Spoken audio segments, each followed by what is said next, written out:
വരച്ചൊരു ചിത്രവുമായി ക്ലാസ്സിലേക്ക് വരികയാണ്. അവനത് അധ്യാപകരെ കാണിക്കുന്നു, കൂട്ടുകാരെ കാണിക്കുന്നു, സുഹൃത്തുക്കളെ കാണിക്കുന്നു. എന്നാൽ അതവൻ വരച്ചതാണെന്ന് അംഗീകരിക്കുന്നില്ല. എത്രയേറെ തെളിവുകൾ കാണിച്ചിട്ടും എത്രയൊക്കെ പറഞ്ഞിട്ട് പോലും അവർ അവനിൽ വിശ്വസിക്കുന്നില്ല.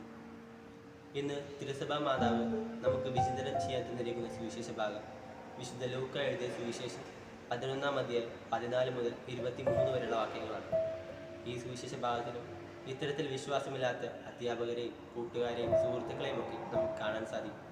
സുവിശേഷത്തിൽ യേശു പിശാചുബാധനെ സുഖപ്പെടുത്തുന്നു. എന്നാൽ ചുറ്റും കൂടി നിൽക്കുന്ന ഇതെല്ലാം കണ്ടു നിൽക്കുന്ന ജനങ്ങൾ പറയുന്നു, അവൻ തൻ്റെ ശക്തി ഉപയോഗിച്ചല്ല, മറിച്ച് പിശാചുകളുടെ തലവനായ ബെൽസെബൂളിന്റെ സഹായത്തോടെയാണ് ആ പിശാചുബാധനെ സുഖപ്പെടുത്തിയത്.